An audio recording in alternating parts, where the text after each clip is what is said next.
Test, test, 1, 2, 3. Test, test, 1, 2, 3.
Okay.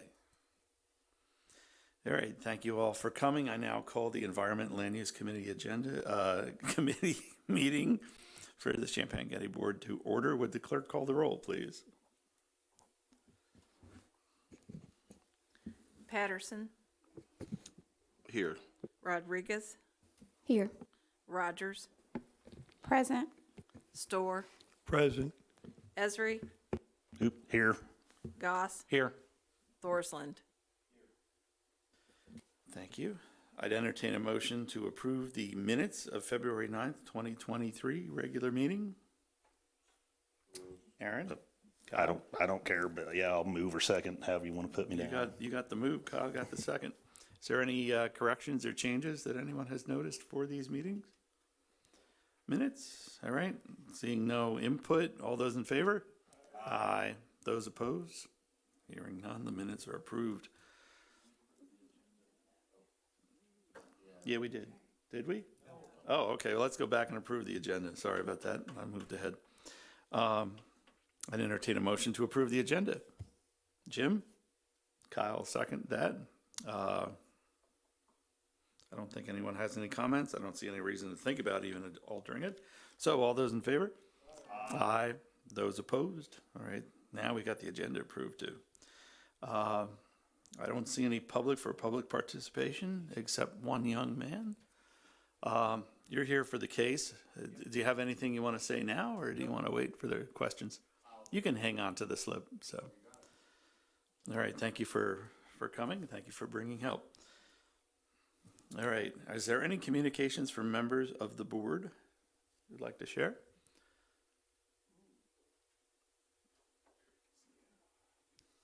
I think they're signed up for the household hazardous waste coming up, and I think that's for April.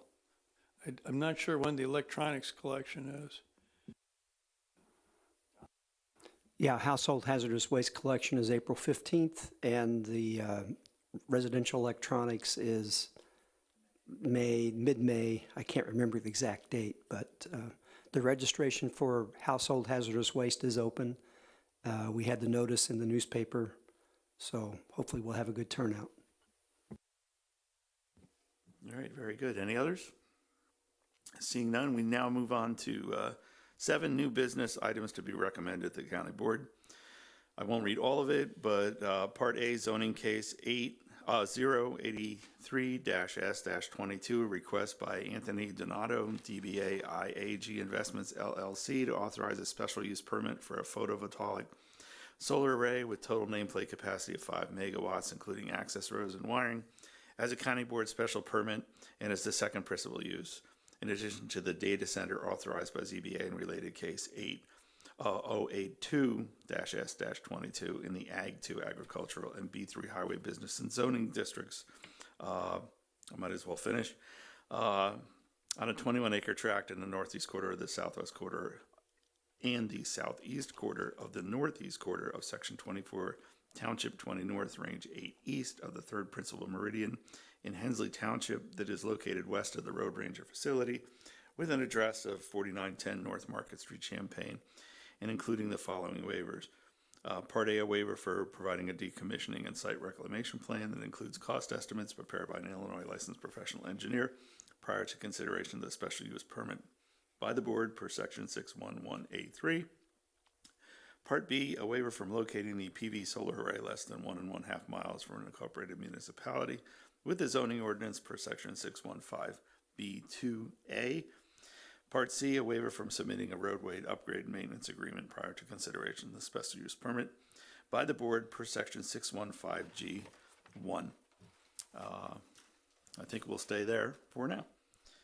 And John, do you have anything to add, especially about Part C of the waiver? Yeah, actually, Part C is, we found out is not actually necessary. So when and if this goes to the board, it will not include waiver Part C. But everything else is, was recommended by the ZBA unanimously. We had no comments in the public hearing. And the city of Champaign waived the requirement for being at ELUC, or being at two meetings. So the city is apparently satisfied. Okay, any questions for John or from the petitioner from the board? All right, we've done this before. So, Aaron? I was just gonna go ahead and move to approve Okay, with the elimination of Part C. okay. Second from Ms. Rogers. All right, all those in favor? Aye. Oh, Yeah, I had a second over here. yeah, no, I need to notice okay. you that I have to abstain because I've got a potential conflict with the requester here. Okay, all right. And So does it'll that be this- include this all the one- parts? Yeah, all parts. Okay, thank you, Jim, for letting us know. So I think I still had enough A's to pass. So that is done.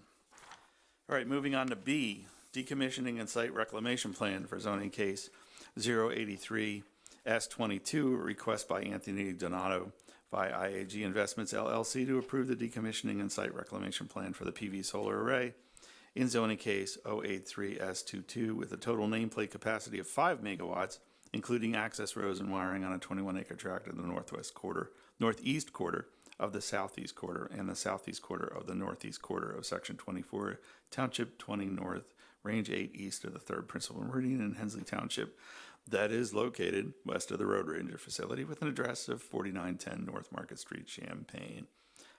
John, do you have anything to add? Just that we've compared this to the, I think, 2 previous decommissioning plans that have been approved.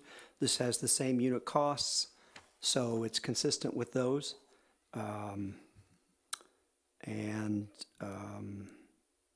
That's all I have. All right, thank you, John. Any questions for John on this part of it or from the petitioner?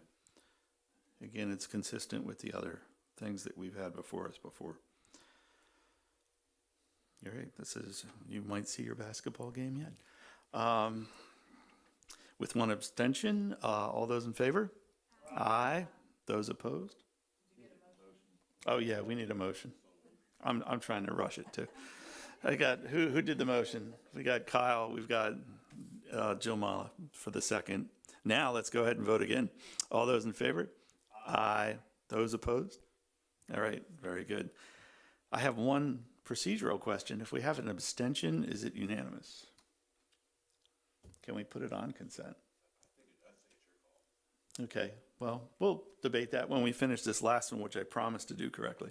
We'll see. C, noise analysis for zoning case 083S22, a request by Anthony Donato via IAG Investments LLC. And I won't finish all of that. It's all in the same location. And this is the noise analysis part of this case. John, do you have anything to add to this? Just that the noise analysis shows that the nearest residential property line will have a noise level from the solar array of about 40 dBA, which is well below any pollution control board requirement. Okay. And, you know, given the location on Market Street, I think it's debatable if you'll even be able to detect it from road traffic. Yeah, I think that would be what we call the least of the sources up there. So, any other questions? All right, very good. I'd entertain a motion for Part C. Moved by Kyle, second by Chris. All those in favor? Aye. Those opposed? Hearing none, that also passes with one abstention. So, and we'll think about this later. Part D, this is a small little sentence with big implications. Authorization for a public hearing on proposed zoning ordinance text amendment to revise requirements for wind farms and PV solar farms as required by Public Act 102-1123. John, if you want to give us the 5-cent tour. Well, I first of all have to apologize for the committee. This is not a county board item. I don't know what I was thinking when I put it on for county board. This is for approval by the committee to go to a public hearing at the Zoning Board of Appeals. This is in response to a new public act adopted by the state which is taking away all the discretion that counties have in approving wind farms and solar farms, basically telling the counties what their ordinance can consist of. It can't be any more restrictive than the Public Act, which means that this amendment will establish new standards for solar farms and wind farms after whatever date it's established, which will be much less restrictive than what your current ordinance is. But again, this is not our idea. We're being told we have to do this by the state. In fact, the state wants it done by May 27th, which we just simply can't get it done that quickly. I'm imagining we won't be able to. If we can, we will. But I want to change the timeline. We sent out municipal notices today.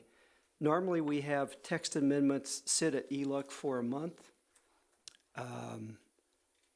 This amendment is, the only thing it's changing about municipalities is that our current ordinance requires solar farms to be outside of the ETJ unless the county board approves a waiver.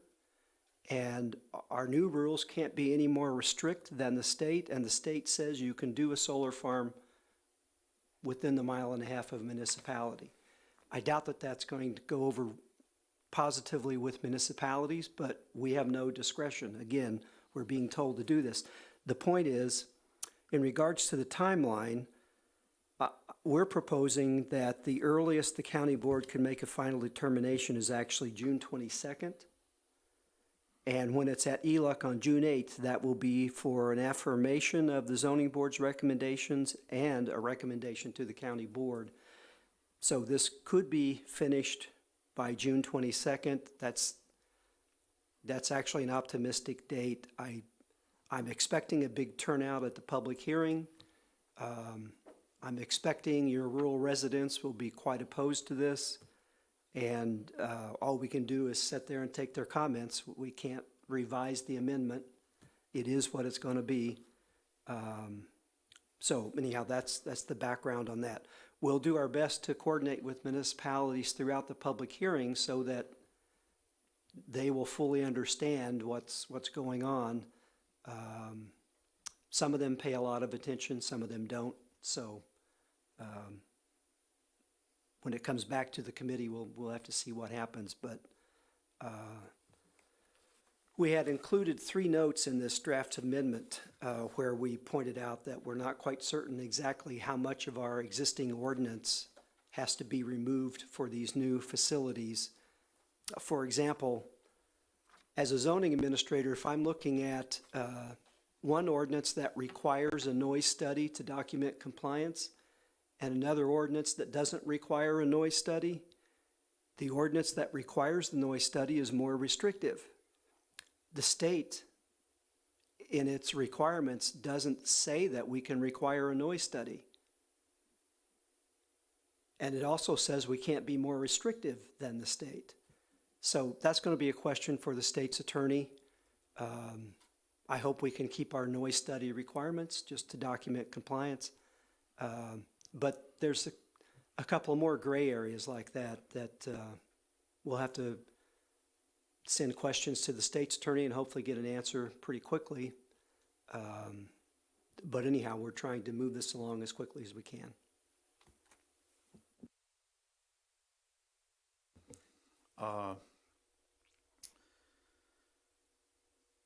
The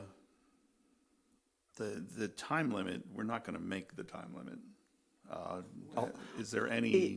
Based on, my 20 plus years experience in zoning cases, I don't expect we'll make the time limit, but if we can, we'll certainly do our best. But Right.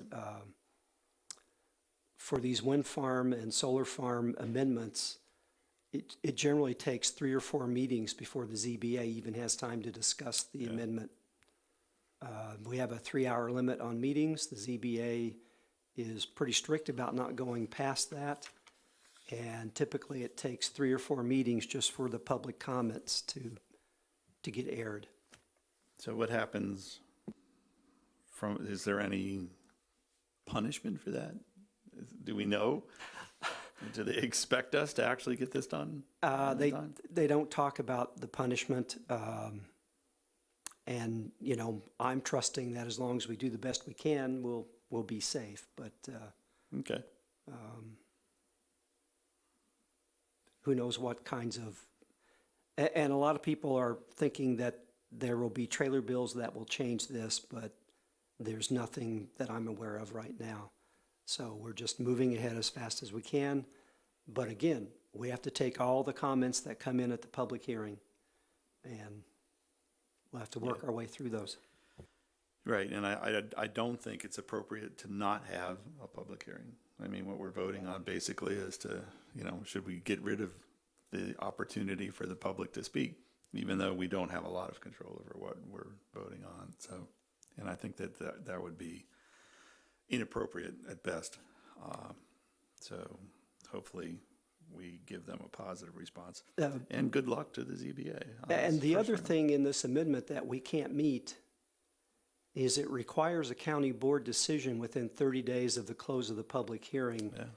And we just can't do that with the way our meeting schedule is set up. So I hope they change that, because many counties are in the position of, you know, there's generally more than 30 days between the last ZBA hearing and the next county board meeting. So. Yeah, I mean, there's some places that don't meet every month, right? So, yeah, that would be interesting to find out if there's any punishment in that regard. Or does it open you for litigation from the wind farm or solar farm company? You didn't finish our case in 30 days. So, is that a question for the state's attorney as well? Yeah, that's one of the questions. Okay. All right, that's what I thought. All right, is there any questions for John about this? This seems big and weighty. I think I saw Jim first. Yeah, John, are you going to provide, not only for us, but for the ZBA, a red line version of all the changes that are in this?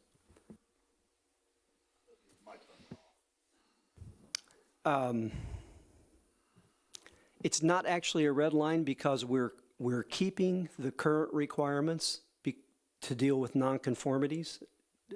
You know, we've got one wind farm approved, and I think it's important to keep those requirements in the ordinance the way they are. We're actually going to add a new section for wind farms approved after that date, after the date of adoption of this. So it's not really a red line, but what I would like to give is a red line on the decommissioning and site reclamation plan, just so folks can understand what part of our existing requirements we have to throw out. We can do that for the entire section if you want. It's not really difficult. It's a lot of text, but we could have that when it comes back to ELUC if that would help. Yeah, I think it's important for people to see what the differences are, because a lot of people they have a hard time reading these amendments and these things. I mean, it's just tough unless you've got some way to reference what was it before, how do I go find it, where do I go find it, if we just provide it. It's a ton of wasted paper, but I think the public needs to know what the difference is. Okay. What about one of John's famous throughout the world charts that compares the before and after, and it would, with, you know, a section reference in the bottom of the little square that tells you where to look up the rest of it. So you can, because what you want to see is, this is what it was, this is what we had, this is what it is now. Yeah, I don't. In a nice, clear way. Yeah, matter of fact, I see no reason to go through text word by word, but a comparison chart would be fine. Yeah. Because I think it'll still be plenty voluminous from my understanding. So I think that's totally fine, but the public needs to be able to compare what it was and what it will be. And I think that goes a long ways to future cases that we have, because people need to have something they can reference, because there's going to be plenty of people. I suspect, like John, that this won't go away in 2 meetings. Because there's going to be a lot of rural testimony on this, because it affects the rural residents far more than it affects the people that live inside of Champaign, Urbana, Savoy, the municipalities. Okay, Kyle? Since the state is essentially rewriting the ordinance, do we even need an ordinance? The way this is written, if you're going to, you can't, this is how ingenious they were. You can't have an ordinance that prohibits wind farms or solar farms. You can't have an ordinance that's more restrictive. And if you have an ordinance, you have to have a public hearing. And I know of at least one county that was considering going to by right, which is to say not requiring a special use permit. And I asked them, well, how are you going to meet the requirement for a public hearing? And they didn't think they had to. But Susan and I have looked at this multiple times. We have to have a public hearing.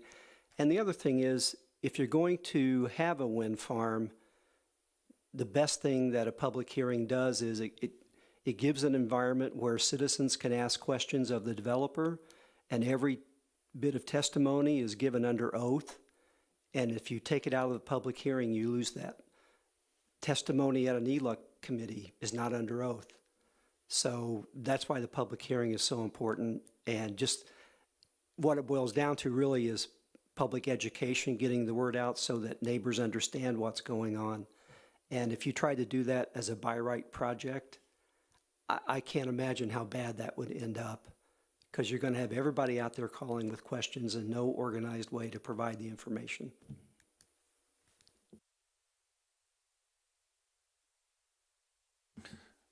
Thanks. I have a question for John, and then some comments. The special use was another kind of a question, wasn't it, as to whether to ask the state's attorney? Weren't you kind of checking into that, if we could still require that? I may have said that, but there's no question in my mind at this point. We do have to have a public hearing, and so a special use permit is what we should do. Okay, thanks. Okay, so to my comments. I struggle with this, but as of right now, I think I'm going to vote no on this, and I'll explain the reason why. First off, it has absolutely nothing to do with John Hall, Susan Bergstrom, the rest of his staff in the planning and zoning. The work they've done is fine, and it's what they should do. The main reason I'm going to vote no is my own way, I guess you could say, of protesting this whole debacle that the state's forced upon us. The fact it was passed in a lame duck session, basically at the last minute of the lame duck session, tells you right there just about all you need to know as far as I'm concerned. It was passed in part with the votes of legislators who are no longer in the legislative body. The fact that our governor, J.B. Pritzker, signed it when he's on record, on video, of saying, no, I'm not in favor of this, we're going to leave it up to the counties and work with them. That right there is not acceptable in my book, so why should I abide? I mean, yes, it's a law, but you're cramming it down our throats. Mr. Hall brought up the idea of trailer bills. I've heard that as well through Farm Bureau, that they're working on trailer bills. One of the trailer bills possibly is resetting the setbacks that they have in this. Whether or not it'll come to pass, of course, we don't know. But it'll actually change the setbacks now and set them to how they would determine this, but set them to more what the counties actually have in their zoning ordinances now, instead of the setbacks that were set, obviously, I would say, by the wind farms and the solar farms themselves, by their representatives who were lobbying for this in Springfield. So the idea that if we get a trailer bill, we go through all this, we set our ordinance to match the states, then we get a trailer bill, so we have to go through and have hearings yet again to change it to match what the state changes it to. That grinds my gears, to put it in that wordage.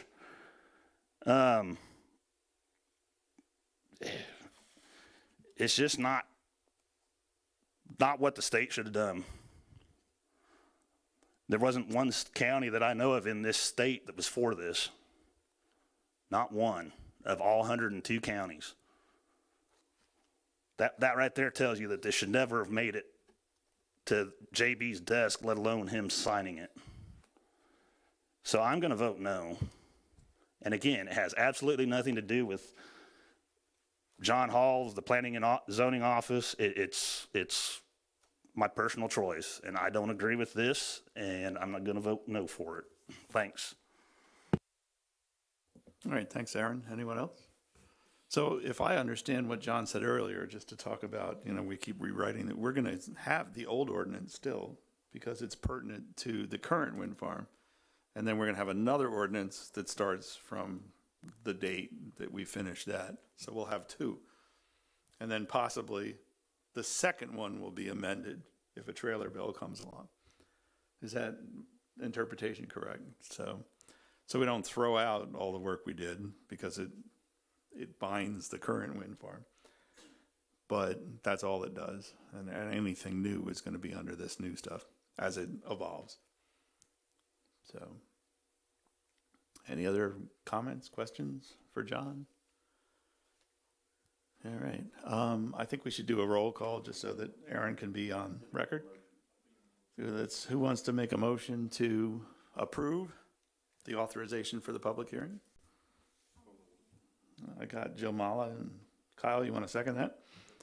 Okay, Kyle seconds that. Would the clerk call the roll, please? Patterson, Yes. Rodriguez, Yes. Rogers, Yes. Store, Yes. Esri, No. Goss, No. Thorsland. Yes. And that is direction for the ZBA, as John pointed out. We have one other item actually on the handout. It's listed as agenda item 8E, and it's actually 7E. County Board Resolution authorizing signature of county executive for extension of IHDA Strong Communities Program grant. We have a little handout about that. John, you want to just skim it? Sure. We found out on Monday that the Strong Communities Grant Program is going to be extended for 6 months. This is a grant that we were awarded in December 2020. We had 3 projects proposed. One of those has already been taken care of by the private sector, but we, as the county, haven't been able to do anything under that grant yet. My hope is that in this 6-month extension, we should be able to do 1 project.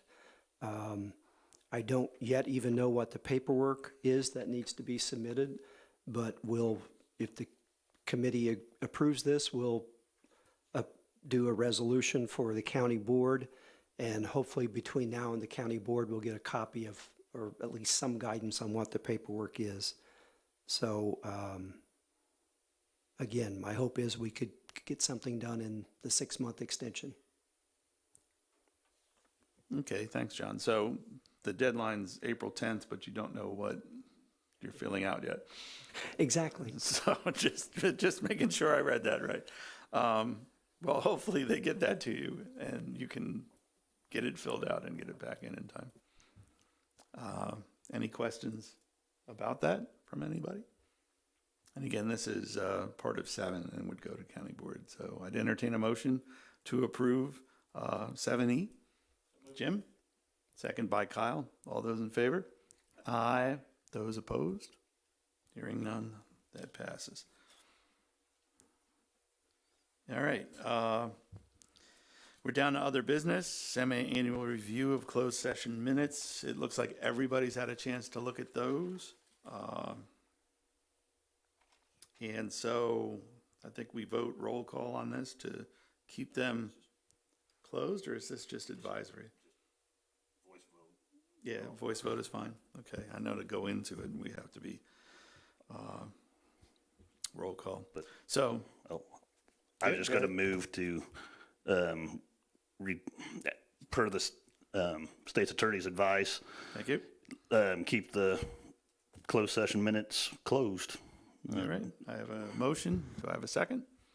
Joe Mala, got that one? Actually, I'm going to give it to Emily because you haven't had anything tonight.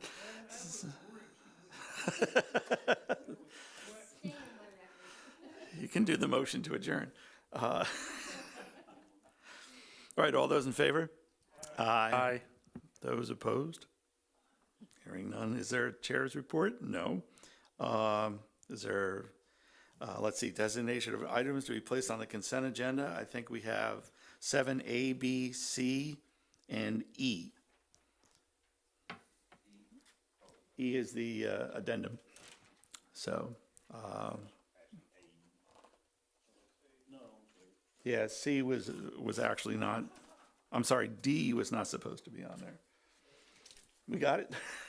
I'm confused too. I had this new agenda item under other business, so. All right, so A, B, C, and E will be on the consent agenda at the county board. I have nothing further. It is 7:02, and I call this meeting adjourned.